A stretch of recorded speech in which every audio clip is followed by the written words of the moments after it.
Hi, I'm Becky. I'm the Charity Hub Coordinator at Living Options Devon, and these are my colleagues Jenna and Helen. Today we're here to talk about hidden disabilities and the impact that they have on people's day-to-day lives, and just to learn a little bit more about it. So we've got a series of questions and we'll just have a general conversation and just to learn more about hidden disabilities, okay? So I'll just start simply with, what is a hidden disability, Jenna? So a hidden disability is a disability that you can't see. There is so many different hidden disabilities. So you could think about mental health as a hidden disability, or fibromyalgia, epilepsy, ME, chronic fatigue. So for me personally, I have fibromyalgia, I have ME, and I have chronic pain, and it affects my day-to-day life, definitely. And Helen, what would you kind of class a hidden disability as then? Really the same, anything that you can't see. Yeah. As Jenna says, there's so many conditions that, you know, you can look at somebody and they look completely healthy, and but you never know what's going on underneath, you don't know what's going on inside, so Yeah. it's, Helen, can you tell us about your own lived experience, including when and how you were diagnosed? Yeah, so I had rheumatic fever when I was about 14, and since then I had lots of flare-ups of arthritis, which could put me in bed for a few days or a couple of weeks when I was younger. And then it was quite a few years later, probably around 2005, I got a diagnosis of palindromic rheumatism, which is a rare form of inflammatory arthritis. So it is something that you get flare-ups of arthritis, so you get chronic pain, fatigue, and in like a really bad flare, I can be in bed and unable to move, and that can last several hours or a couple of days. You get milder flares that you know just kind of come and go, and it's unusual because it flares up. It's very debilitating when you have it. But then when it disappears, you're completely fine between the flare-ups. So it's different to something like rheumatoid arthritis, where your joints are damaged. Right, okay. So alongside that, I've recently been told I may have fibromyalgia as well, and I have some osteoarthritis, so I have, you know, chronic pain on a regular basis. And yeah, so I think it's chronic pain, brain fog, fatigue. You've got a job which is quite heavily typing, isn't it? Does that can you notice an impact with your job with typing? Does it hurt sometimes? Yeah, so I get a lot of pain in my hands. Right. So it can sometimes slow down my ability to type. Yeah. I have an ergonomic keyboard and mouse, so that does make things a lot easier. Yeah. Sometimes I use compression gloves to help with the pain. Funnily enough, typing isn't so bad, but I find it very difficult to write because I find to hold a pen is very difficult, and because of the pressure sort of on your wrist and everything. And we don't write as much anymore, so you're not using those muscles, are you? That's right. Yeah. So yeah, writing is a lot more difficult, but typing, it's not too bad. Yeah. And you mentioned about there's moments where you don't really have any symptoms. So could you say go to a concert or something and not have any symptoms and dance the night away, and then the next day be really suffering because you've kind of gone too hard, really? Yeah, definitely. And something, when I was diagnosed, I was told that I would never have energy levels of most people. So definitely, if I overdo things, then I can really suffer afterwards. And it's something that's quite seasonal, so I'm worse, particularly sort of summer going into autumn and winter coming into spring is when I get my most severe flare-ups, and throughout the winter it can be quite bad, but in the summer it can completely disappear. Right. Is that because of the weather change? Is that the temperatures and stuff like that? I think so it does affect it. Yeah, weather, sort of the air pressures and things, but definitely I think in the summer, I can be perfectly fine. So yeah, it's a very bizarre thing, really. And were you diagnosed quite young, or?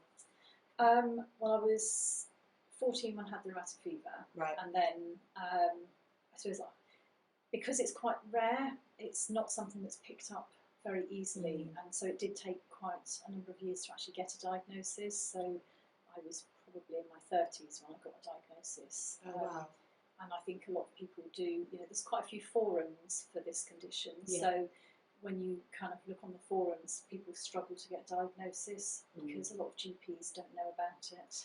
Is it through process of elimination then? Yeah. Yeah. Right, okay. Yeah, same with fibromyalgia. Yeah. Very much so. And it takes one really great GP that's just very, like, looks outside the box and is very understanding to support you. But you do just come up with loads of barriers with people just they don't understand, or it's kind of a thing that you've had all your blood tests and, well, It doesn't show up in blood work. you know, Yeah.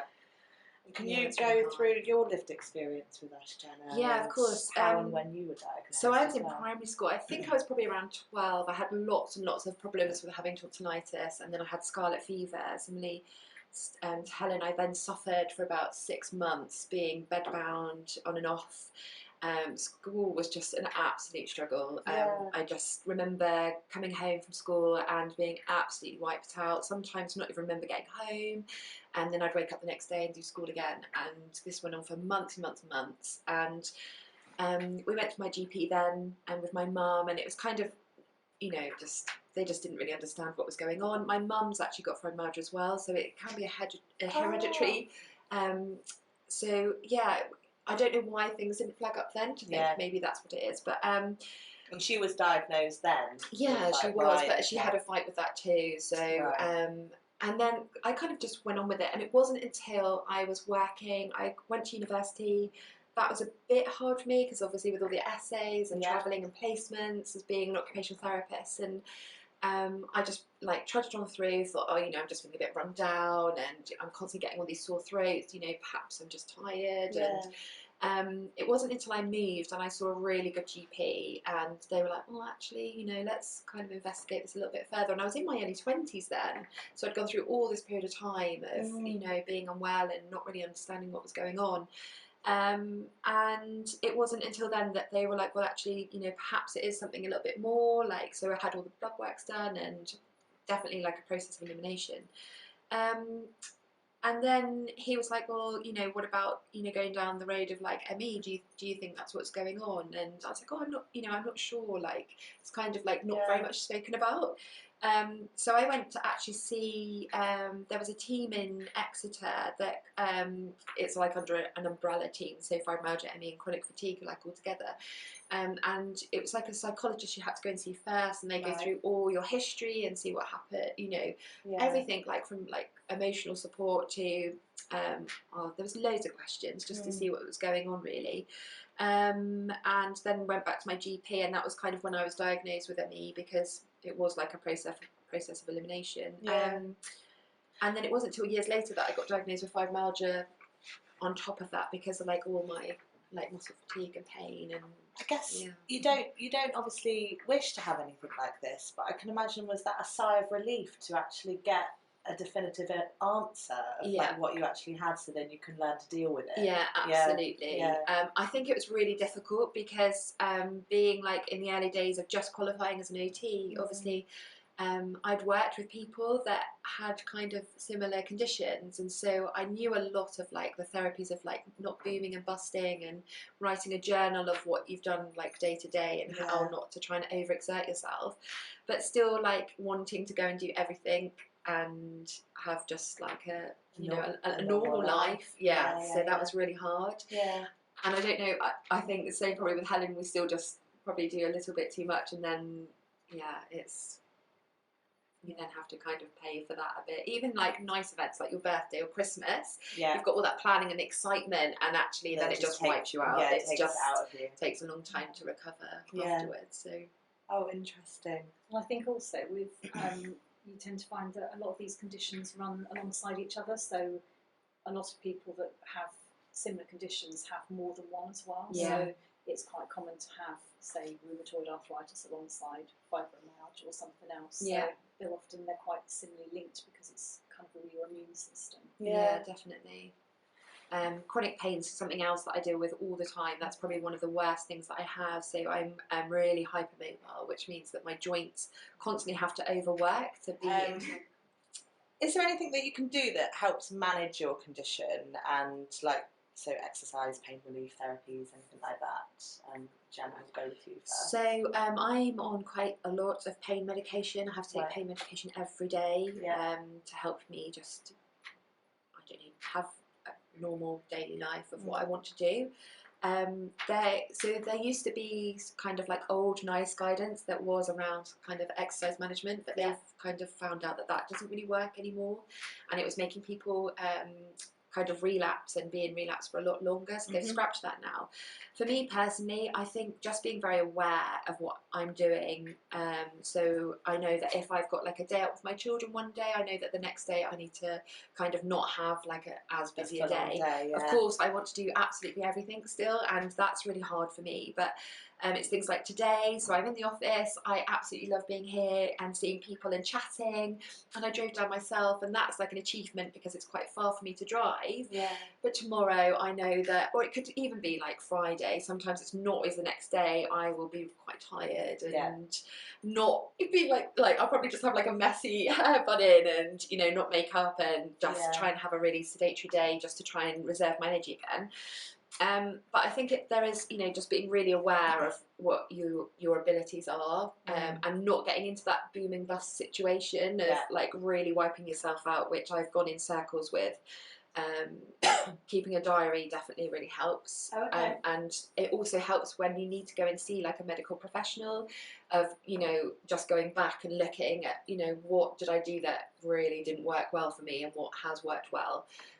Trying to eat well, trying to, you know, do bits of exercise, but not like absolutely hammer the gym and then wonder why you can't go back for like 2-3 weeks. Just I think little and often and build yourself up. And have you ever done any kind of like therapies and stuff? I've heard that some people say like yoga and things like that are good for fibro. Yeah, gentle. I've done like gentle Pilates. But I find like I can cycle, but that again sometimes I can go further than I can. But that's really good because it's not really hard on your joints. Swimming's quite nice, but it's weightless, isn't it? Yeah. But I have quite a lot of problems with like the muscles in my arms. So obviously, like swimming can really exhaust my arms. But I absolutely love swimming. I love horse riding as well. That's like my most favourite hobby to do. So if I can, it's not, you know, obviously it's quite a good exercise for your core, but just it makes me really happy. So I love doing that. Sometimes people go for like CBT and look at past traumas, or, you know, that's another avenue that you could do for therapy. I've heard, I can't think what the word is, like, is it hyperbaric when you go in like a chamber? Oh, the cold chambers. Yeah. Some people have tried these. There's one in Exeter. Cryo. They've got one in London called like cryotherapy or something. Yeah, that's meant to help. I think it is just basically trial and error. You know, with what I have might be totally different to what somebody else has, and it is very much trial and error and what works for you. Yeah. And Helen, anything to add with that? Any kind of advice that you can tell people about how best manage to? Yeah, I think a lot it is around kind of planning and managing yourself to not overdo things. I take medication it's like a bit of an immune suppressant, so it helps to prevent the flares in the first place. Unfortunately, I can't take many painkillers because I've had stomach ulcers in the past, so I'm very limited to what I can take with painkillers. So for me, it would be about resting. I find the compression gloves are very helpful. And gentle exercise when you can, but it's one of those situations that's quite difficult because when you've got severe fatigue, it can be very, very difficult to actually get yourself up and moving to do things. I totally agree. So it's just about self-management. I think there are things, you know, acupuncture can help, massage can be nice, but you know, all of those things are not always easy to access. Costly, expensive. As well. Absolutely. And sometimes I find like I will go for a massage, but depending who you go to, sometimes if you get a different person, it can be really painful, and then you come out worse than you've gone in. And how can we as a society be more mindful of people with hidden disabilities? I think that's really difficult, but we've been talking about this before, and we just said about just really not making assumptions. I think it's really important. I was saying to Helen, I was on the train recently and I wanted to be closer to the door, so I could get off and not have to like battle with absolutely people and chairs absolutely and just to get through. So I was like, you know what, I'm going to sit in the spaces at the back, and it was a disabled space and I didn't realise, and I was like, well, it's a quiet train, so I will sit here. Because I am classed as disabled. Anyway, an older lady came on, and this mum and her son came on, and the way she looked at me was just awful, like that I shouldn't have been sat there, and I just felt terrible. And she was talking to the older lady, who had like a stick and things, and she was just like, you know, is there any help I can give you when you get off the train? And kind of looking at me, looking at the sign at the top that said disabled and tutting and things. I was just like, if only you knew. Like, as if to say, you should be absolutely. This lady. And I think it's really difficult. Like I said, like today, you know, I've managed to have a shower and like straighten my hair and put makeup on and stuff. That might not be the same tomorrow, and I might have difficulty even getting up in the morning. Like, it's really hard. So it's just not making an assumption. Yeah, I think it's definitely, you know, it's easy to look at somebody and think, oh, they look young, they look healthy, they look well, and not know what might be going on underneath the surface. And so it's just being open-minded to what people might be going through that you can't see. And especially, you mentioned earlier, sort of mental health as well. You know, that's something that, you know, you can't always see, so just be mindful, really. Yeah, definitely. I think there's such a small percentage of people who are disabled that are actually in a wheelchair. Yeah. And so, but people look at that as people with disability, or like with a walking stick or a frame or something, don't they? That people see the physical disabilities as the only disabilities. Yeah, absolutely. I've noticed when I've had crutches, people are a lot nicer to me. Yeah. And I'm just like, oh wow, you know, this, I didn't, you know, it's bizarre. Considering there's like nearly 11 million people that have a hidden disability. Yeah. I know it's sad, really, isn't it? But this is what this is about. We're just trying to raise awareness on it and just help people understand them better. Yeah, absolutely. And so how, because obviously we all work together, so how can we support somebody with a hidden disability in a workplace? What can we do to make workplaces more accessible for people with hidden disabilities?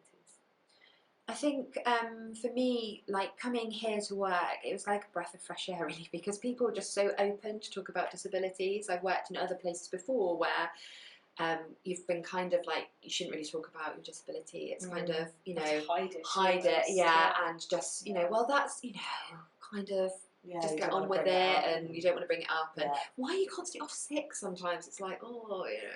Yeah. It's quite an awkward conversation, even though you might be having a flare-up. Or I feel really well supported by my manager. I feel very open if I'm really not feeling well. And there's really good flexible working policies that come into place here that I don't feel that I've had before. Yeah. It's great that there's other people here that have disabilities that I can talk to that understand. So quite often, because you don't want to talk about it, you know, you don't understand. You know, I don't know. It's just, you find lots of different people here that are kind of the same, so it's nice to be like, oh, you know, are you okay today, or you know, and just have a chat about it. And then it just makes a difference. That empathy, isn't it? Absolutely, obviously here I'm a disability awareness trainer, so I can try and help to make people a bit more aware, and just things like having a meeting, you know, are you making sure that your meetings are accessible? Have you booked an interpreter? Do you need to make sure that your emails are in the correct font? You know, just there's lots of different ways that we can be more disability aware. Hearing loops in place. Absolutely. I think as an office we're really quite accessible, which is great. Which other places aren't. You know, it's often the case that they might have a bit of accessible parking and they have a ramp to get in for somebody, and then they class themselves as a fully accessible premises. But you can't go to the loo when you get into the like room, or you know, wherever you need to be. Or it could be thinking about like lighting. Is it too bright, or is it too noisy? Or I think we're really good at are the doorways wide enough? Absolutely. And that might not be just because of somebody using a chair. That could be somebody that needs a stick or have some support with somebody else next to them.